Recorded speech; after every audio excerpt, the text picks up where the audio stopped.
Middle east में एक बार फिर हथियारों की दौड़ और पावर का खेल शुरू हो गया है और इस बार जब इजराइल और अमेरिका फ़लस्तीन और हमास के साथ बातचीत में लगे हुए थे और पीस डील की जा रही थी, उसी वक्त ईरान एक नई चाल चल गया है।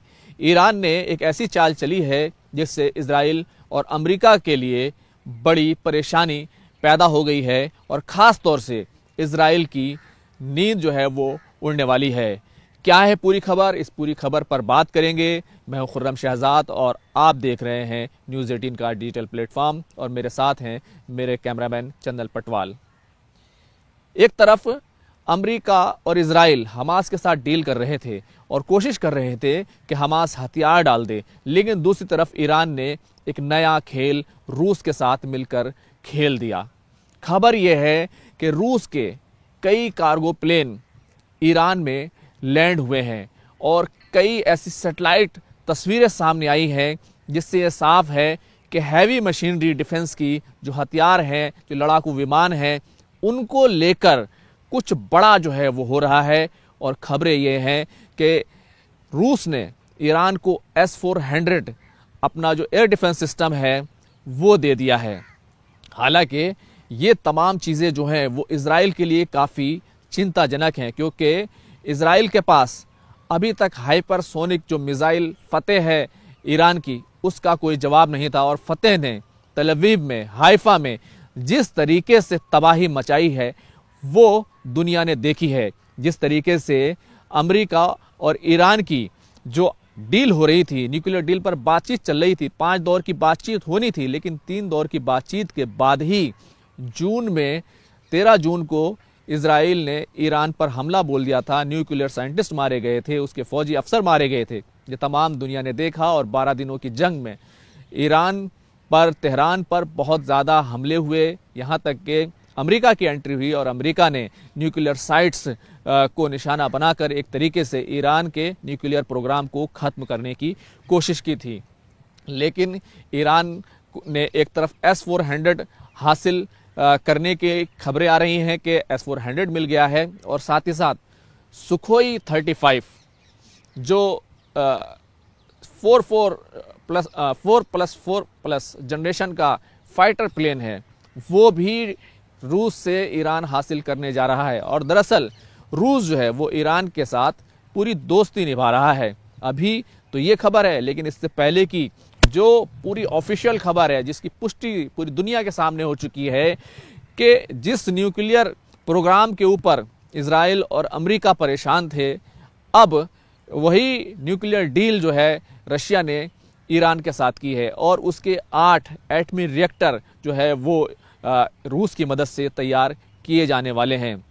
ये पूरी खबरें जो है ईरान से साफ तौर पर आई है। जो एटॉमिक एनर्जी का ईरान का प्रोग्राम है, मोहम्मद इस्लामी, उनकी तरफ से इस बात की पुष्टि की गई है कि हम जो ये पूरे जो न्यूक्लियर प्लांट हैं वो हम बनाने जा रहे हैं। तो अब इस पूरे खेल को आप देखिए, इसको समझिए कि किस तरीके से ईरान की जो कमज़ोरी पूरी वॉर के अंदर खुलकर सामने आई थी। एक तो इसका एयर डिफेंस सिस्टम था कि उसके पास जो घरेलू एयर डिफेंस सिस्टम था भावर 73, वो नाकाम हो गया था और इजराइल ये दावा करने लगा था कि हमारा पूरा कब्जा ईरान के आसमान में है। और देखने को भी मिला तमाम तरह के मिसाइलें, ड्रोन हमले, फाइटर जेट्स के हमले, वो सब कुछ देखने को मिले थे। और साथ ही साथ एक बात ये भी खुलकर सामने आ गई थी कि इजराइल के पास जो एयर डिफेंस सिस्टम है वो ज़्यादा काम के हैं, ज़्यादा पावरफुल हैं। और इजराइल के पास जाहिर सी बात है आयरन डोम जैसा सिस्टम मौजूद है जो S-400 और S-500 की टक्कर का है। इसी तरीके से थर्ड जो अमेरिका का एयर डिफेंस सिस्टम है वो भी इजराइल को अमेरिका ने दे रखा था। इसके अलावा भी कई लेयर जो है उसका सिस्टम है, एरो 3, एरो 2, एरो 3 का जो सिस्टम है वो भी इजराइल के पास मौजूद था। तो इसकी वजह से इजराइल पर उतने ज़्यादा कामयाब हमले नहीं हुए, सिवाय कुछ जो मिसाइलें थी, जो हाइपरसोनिक मिसाइलें थी, वो इजराइल को परेशान करने में, वहाँ तबाही मचाने में कामयाब हुई थी। तो ईरान ने एक बड़ा खेल जो है इधर से रच दिया है। हालांकि अभी देखें तो रशिया जो है वो इस पूरे मामले में की प्लेयर है। इससे पहले आपको मालूम है जिस तरीके से चाइना ने ईरान की मदद की थी और J-10 विमान जो है देने का सौदा किया था। एक जो दूसरी बड़ी कमजोरी थी, एक तो एयर डिफेंस सिस्टम की कमजोरी ईरान की खुलकर सामने आई थी, दूसरी ये कि उसके पास फाइटर जेट्स नहीं है, जो लेटेस्ट फाइटर जेट्स नहीं है, वो एक जो है कमजोरी खुलकर सामने आई थी। तो चाइना से J-10 विमान, फाइटर लड़ाकू विमान है, वो उसको मिलने जा रहे हैं। तो ये एक समझौता हो गया था और अब सुखोई 35 की एंट्री हुई है, जो 4+4 जनरेशन का फाइटर प्लेन है और इसकी जो स्पीड होती है 2.25 मैक जो है इसकी स्पीड है। तो इसका मतलब ये है कि ईरान जो है वो एक तरीके से कैपेबल हो जाएगा। और इनकी एक खास बात और है कि 400 किलोमीटर दूर से ये दुश्मन के विमान को पहचानने की, दुश्मन के फाइटर प्लेन को पहचानने की Su-35 जो फाइटर जेट है रशिया का, उसके अंदर ये सलाहियत और ये काबिलियत उसके अंदर मौजूद है कि वो ऐसा कर सकता है।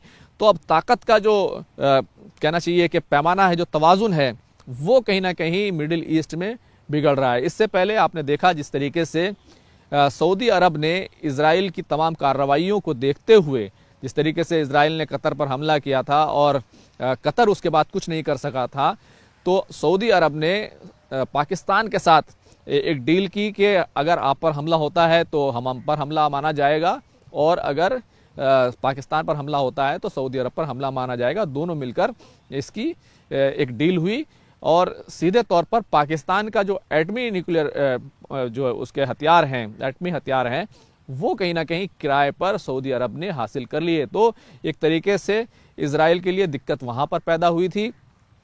दूसरी तरफ अब इस सीधे तौर पर ईरान जो है वो अपने न्यूक्लियर प्रोग्राम पर अड़ा हुआ है।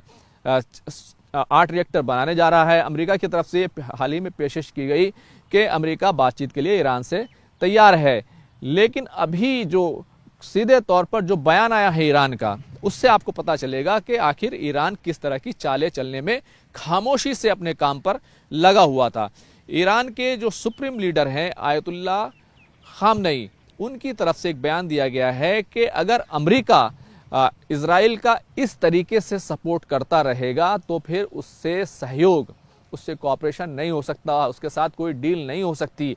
हालांकि अब अगर आप देखें तो इजराइल माफ़ कीजिएगा, ईरान जो है वो पूरी तरीके से पाबंदियों में जकड़ा हुआ है। यहाँ तक कि जो भारत जिस बंदरगाह को, चाबहार को डेवलप कर रहा था, उसको अभी 6 महीने की छूट मिली है, वरना उसको भी एक तरीके से उस पर भी तमाम पाबंदियां, तमाम रिस्ट्रिक्शंस लगा दिए गए थे और ईरान से तेल खरीदना, उसके साथ बिजनेस करना, ये काफ़ी मुश्किल हो गया था। तो जिस तरीके से ईरान ने कहा कि हम अपना सिविलियन परमाणु जो न्यूक्लियर प्रोग्राम है उसको जारी रखेंगे, लेकिन यूरोप और अमेरिका का इल्ज़ाम है कि ईरान अपना जो बम बनाने का, न्यूक्लियर बम बनाने का कार्यक्रम है वो उसको आगे बढ़ा रहा है। यही वजह है कि अमेरिका ने फोर्डो में अपना जो बम है उसको गिराकर वहाँ के न्यूक्लियर प्रोग्राम को ख़त्म करने की कोशिश की थी। लेकिन खबरें ये भी आ गई थी कि ईरान ने पहले ही वहाँ से अपने तमाम जो यूरेनियम इनरिच करने की मशीनरी है या इनरिच यूरेनियम है, उसको वहाँ से हटा लिया था और ईरान कभी भी परमाणु जो बम है वो उसको बनाने में कामयाब हो सकता है।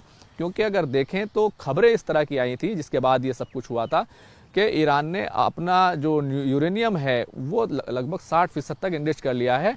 90% तक अगर यूरेनियम इनरिच हो जाता है तो फिर परमाणु हथियार बन सकता है। जबकि सिविलियन एनर्जी के लिए, अगर बिजली बनानी है उसके लिए, अगर आप यूरेनियम इनरिच करते हैं तो आपको 3-4% पर यूरेनियम से आपको बिजली बना सकते हैं आपको। ईरान का कहना यह है कि हमें ये जो 8 रिएक्टर हम बनाने जा रहे हैं, इससे हमें लगभग 20,000 किलोवाट बिजली जो है हमें उसका फ़ायदा होगा। लेकिन अगर आप देखें, इस पूरे खेल को देखें तो रशिया इसमें की प्लेयर बनकर निकलकर सामने आ रहा है। एक तरफ S-400 के जरिए से एयर डिफेंस सिस्टम दे दिया है, तो अब सीधे तौर पर जो न्यूक्लियर साइट्स हैं ईरान, जहां पर जैसे अस्फहान का शहर है, नताज का शहर है, बुशहर का शहर है, तो ये जो तमाम शहर हैं जहां पर न्यूक्लियर साइट्स मौजूद है, वहां पर इन एयर डिफेंस सिस्टम को तैनात कर दिया जाएगा। अगर वहां पर हमला होता है तो हमला करना आसान नहीं होगा। और S-400 कितना मजबूत एयर डिफेंस सिस्टम है, इसका अंदाज़ा इस बात से लगा सकते हैं कि जब तुर्की S-400 ले रहा था तो अमेरिका ने कहा था कि आप उससे मत लीजिए, बल्कि हमारा थर्ड सिस्टम लीजिए, लेकिन तुर्की ने कहा था नहीं, हमें S-400 चाहिए। और S-400 जो सिस्टम है उसको लेकर अमेरिका और तुर्की के ताल्लुकात ख़राब हो गए थे। हालांकि बाद में धीरे धीरे वो ताल्लुकात काफ़ी बेहतर हो गए, लेकिन उस वक्त रजब तैयब एर्दोगान और जो उस वक्त के अमेरिकी राष्ट्रपति थे बाइडन, उनके साथ ये ताल्लुकात जो है वो काफ़ी ख़राब हो गए थे। और अब डोनाल्ड ट्रंप इस पूरे मामले में कहीं ना कहीं उनके लिए एक मुश्किल जो है, रणनीतिक मुश्किल पैदा होने वाली है। और ख़ास तौर से इजराइल के लिए ईरान एक बड़ा मसला बन गया है, क्योंकि अब ना तो सीधे तौर पर इजराइल ईरान को निशाना बनाकर हमले कर सकता है, हालांकि इजराइल की जो इंटेलिजेंस है वो काफ़ी मजबूत है, वो दूसरे तरीके से अपने तरीके से काम कर सकती है, लेकिन हवाई हमले करना, मिसाइल हमले करना, ड्रोन हमले करना, ये काफ़ी मुश्किल होने वाला है, न सिर्फ इजराइल के लिए बल्कि अमेरिका के लिए भी काफ़ी मुश्किल होने वाला है। दूसरा, जो Su-35 ये जो 4++4 जनरेशन का प्लेन है, ये 400 किलोमीटर से आपको दुश्मन के लड़ाकू जो विमान है, उनके जेट्स हैं, उनको पहचान सकता है। तो ये भी एक बड़ा मसला है। और ख़ुद ईरान जो है वो जो है कहीं ना कहीं इन हमलों को रोकने के काबिल हो जाएगा। तो कुल मिलाकर एक पावर का खेल जो है वो मिडिल ईस्ट में फिर से शुरू हो गया है।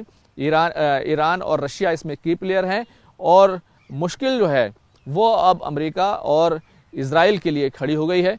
ये खबर आपको कैसी लगी, और ईरान को लेकर आप क्या समझते हैं? क्या ईरान ने सही किया, और क्या आपको नहीं लगता कि ईरान जिस तरीके से अपने एयर डिफेंस सिस्टम को, अपने अटैकिंग एयर जेट्स, अपने जो जेट्स हैं, लड़ाकू विमान हैं, उनको जिस तरीके से बढ़ा रहा है, इससे क्या हथियारों की दौड़ शुरू नहीं हो जाएगी, या ईरान के लिए ये ज़रूरी है? आप इस पूरे मुद्दे पर क्या सोचते हैं? कमेंट कर ज़रूर बताइएगा। कैमरामैन चंदन पटवाल के साथ खुर्रम शहजाद, न्यूज़ 18 दिल्ली।